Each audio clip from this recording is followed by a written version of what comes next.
So this first one, what do you think would be a relevant Bond movie to pair this with? I would say The Living Daylights. Both movies, the big inciting incident is a team of agents being wiped out.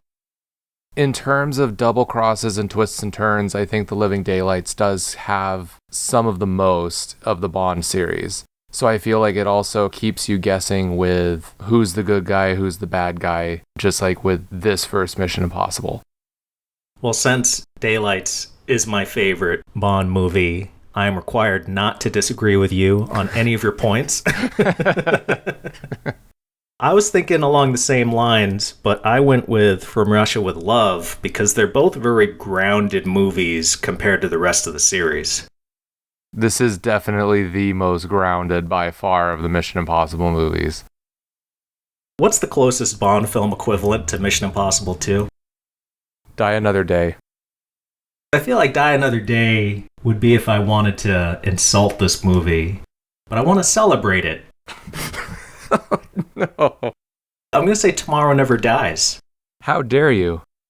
The villains are over the top, the action is over the top, but they're both very enjoyable. They're just not grounded in reality at all. You said that specifically to bother me because you know how much I like Tomorrow Never Dies. I think it's Die Another Day because the slow-mo plays a part in that too, and just the weird directing choices and camera trickery. And as far as feeling very different from the rest of the series. Yes, feeling different, feeling kind of silly. How about you go first on this one, because I'm actually having a hard time coming up with something. I would go with Majesty's Secret Service.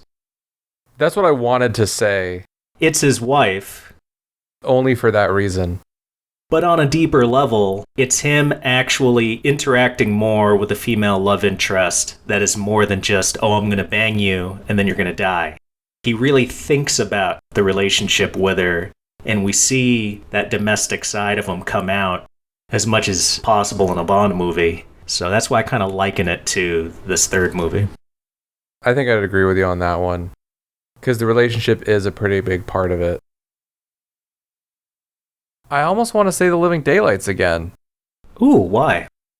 The twists and turns. This one had plot twists that genuinely surprised me. The Kremlin blowing up, the secretary being shot, that came out of nowhere. Sure did. It's like, holy crap. Just I feel like the MI movies really do lean more toward the Dalton Bonds, where there's more of a sense of grounding, but there is that sense of double cross and not really knowing who to trust.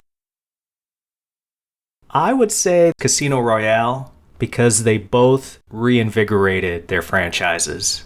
They both followed lackluster movies, and they both made audiences go, we need to pay attention to this again. It's getting good. And that I can completely agree with as well. Honestly, I would give this one to Quantum of Solace. Ooh.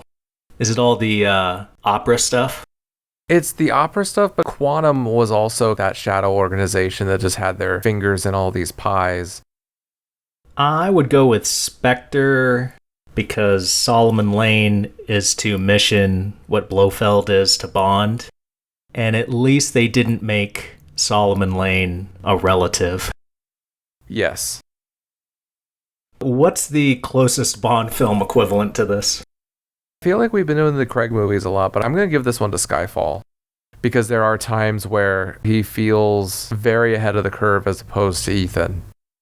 Silva had that in Skyfall. That feeling of upper hand until the very end. I see that. I would also pick Skyfall for a slightly different reason. In their respective fandoms, Fallout and Skyfall, I think most people would say objectively they're the best in their respective series. In terms of the Craig movies versus Tom Cruise in these ones. Yeah, that I can agree. Out of a movie franchise with 6 entries, it's wild that the 6th one is the best. I hope I'm not setting these sequels, the last 2, for failure. If I just compared Fallout to Skyfall, I hope the 7th isn't like Spectre and the 8th isn't like No Time to Die in a lot of respects. I hope so too.